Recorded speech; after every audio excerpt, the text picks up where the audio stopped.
తిరిగి BCN news కి స్వాగతం. ప్రజలందరిపైన శ్రీ వాసవి కన్యకా పరమేశ్వరీదేవి ఆశీస్సులుండాలని కోరుకున్నట్లు కడప ఎంపీ వైఎస్ అవినాష్ రెడ్డి తెలియజేశారు. దసరా ఉత్సవాలను పురస్కరించుకుని కడప నగరంలోని శ్రీ వాసవి కన్యకా పరమేశ్వరి ఆలయానికి ఆయన విచ్చేశారు. ఆలయానికి చేరుకున్న ఎంపీకి ఆలయ ప్రతినిధులు అర్చకులు ఘన స్వాగతం పలికారు. అనంతరం అమ్మవారిని దర్శింపజేసి తీర్థప్రసాదాలు అందజేశారు. అర్చకులు ఆయన్ని సాలువతో సత్కరించి వేదాశీస్సులు అందజేశారు. ఈ సందర్భంగా ఎంపీ మాట్లాడుతూ కడపలోని అమ్మవారి శాలకు విశేష చరిత్ర ఉందని అన్నారు. దసరా ఉత్సవాలు పురస్కరించుకుని అమ్మవారి ఆశీస్సులు అందుకునేందుకు ఆలయానికి రావడం సంతోషదాయకంగా ఉందని, వాసవి మాత ఆశీస్సులు ప్రజలందరిపైన ఉండాలని కోరుకున్నారని తెలియజేశారు. కడప నగరంలో అమ్మవారిశాల సందర్శించడం జరిగింది. నాతో పాటు మా మేయర్ సురేష్ బాబు గారు, మా మాజీ డిప్యూటీ సీఎం గారు అంజద్ బాషా గారు, మా స్థానిక కార్పొరేటర్లు, మరి మా అమ్మవారిశాలకు సంబంధించిన అధ్యక్షుడు సతీష్ అన్న, సభ్యులు అందరూ కూడా దగ్గరుండి మాకు చక్కటి దర్శనం చేయించారు. ఈ సందర్భంగా అందరం కూడా అమ్మవారిని మన ప్రాంతం అంతా సుభిక్షంగా ఉండాలని, రైతులు బాగుండాలని, పంటలు బాగా పండాలని, ఆ పండించిన పంటలకు గిట్టుబాటు ధరలు ఉండాలని, మన ప్రాంతం సర్వతోముఖాభివృద్ధి చెందాలని మనస్ఫూర్తిగా అమ్మవారిని అందరం కూడా కోరుకోవడం జరిగింది. ఈ సందర్భంగా ప్రతి ఒక్కరికి కూడా దసరా శుభాకాంక్షలు తెలియజేస్తున్నాను. హ్యాపీ దసరా. అమ్మవారిశాల ముందు ఈ పాపిస్టోల గురించి మాట్లాడడం బాగుంది. తిరుపతి జిల్లా గూడూరు పట్టణంలో ఉన్న శ్రీకృష్ణ ధర్మరాజు స్వామి దేవస్థానంలో దేవీ శరన్నవరాత్రి ఉత్సవాలు వైభవంగా జరుగుతున్నాయి. ఉత్సవాల్లో భాగంగా ఆలయాన్ని విద్యుత్ దీపకాంతలతో అందంగా అలంకరించారు. నిశుంభవద అలంకారంలో అమ్మవారు భక్తులకు దర్శనమిచ్చారు. అనంతరం మంగళ వాయిద్యాలతో మాడవీధి ఉత్సవం ఘనంగా నిర్వహించారు.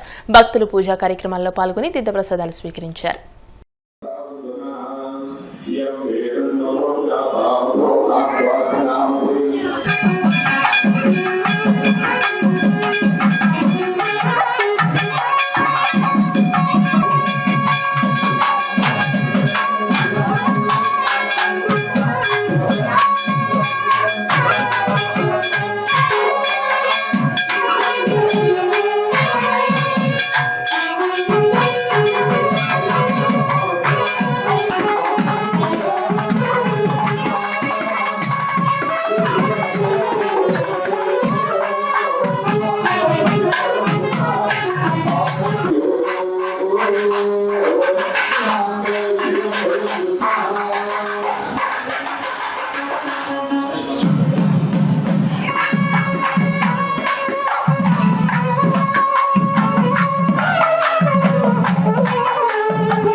కూటమి ప్రభుత్వం ఎన్నికల్లో ఇచ్చిన హామీ ప్రకారం బీసీ కులాలకు 33% రిజర్వేషన్లు కల్పించాలని, బీసీలకు రక్షణ చట్టాలను అమలు చేయాలని నేషనల్ బీసీ సమాఖ్య సంక్షేమ సంఘం national president Guttala తొరసిగురి, AP state president N గంగారాములు పేర్కొన్నారు. పశ్చిమ గోదావరి జిల్లా భీమవరంలో జరిగిన నేషనల్ బీసీ సమాఖ్య సంక్షేమ సంఘం కార్యవర్గ సమావేశంలో వారు మీడియాతో మాట్లాడారు.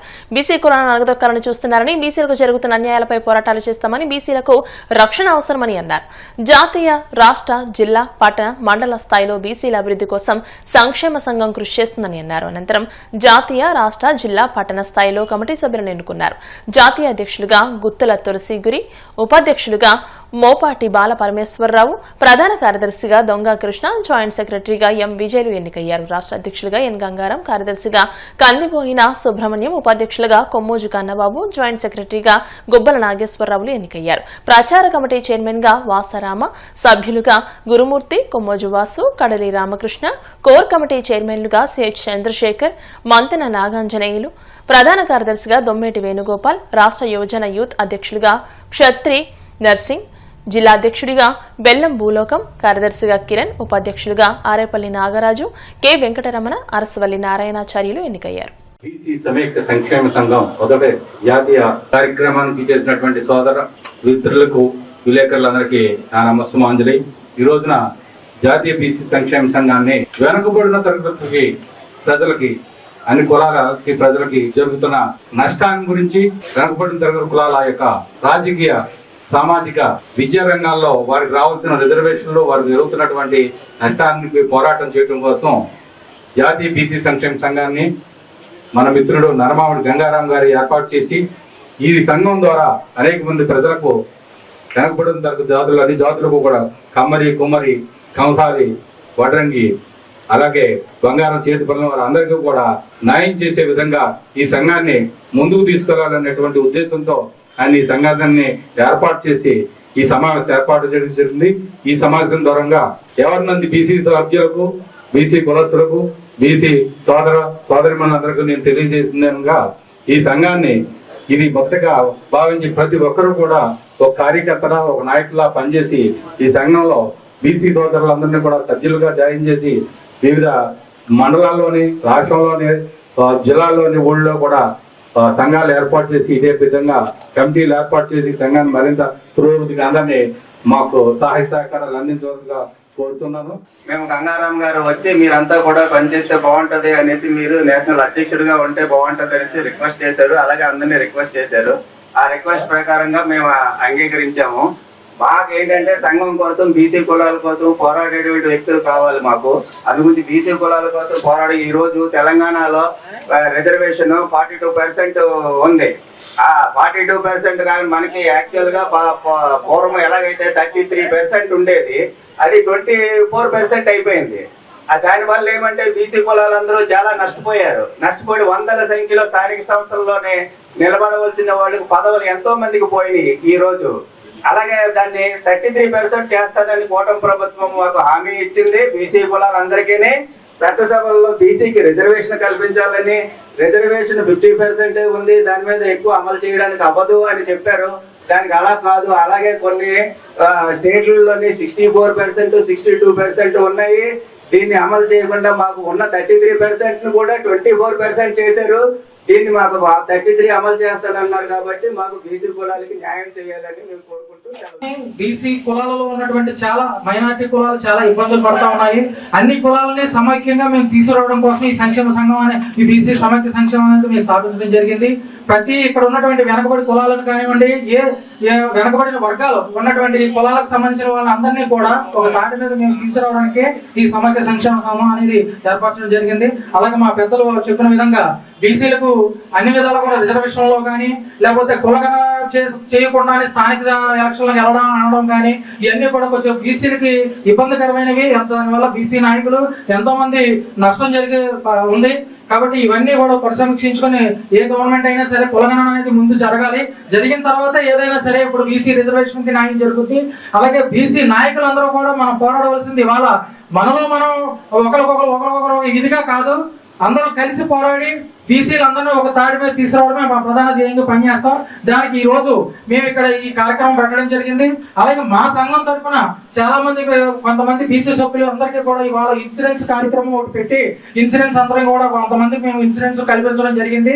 అది మాకు చాలా సంతోషకరం. దానికోసం అందరికీ కూడా ఇక్కడ విచ్చేసినటువంటి వ్యక్తులందరికీ కూడా చాలా ప్రత్యేక ధన్యవాదాలు తెలియజేసుకుంటాం. వార్తలు ముగించే ముందు ముఖ్యాంశాలు మరోసారి. ఏపీ అసెంబ్లీలో రాష్ట్ర శాంతి భద్రతలపై చర్చ. గత వైసీపీ అరాచకాలన్నీ ప్రజలకు వివరించి చట్టపరంగా శిక్షిద్దామన్న సీఎం చంద్రబాబు.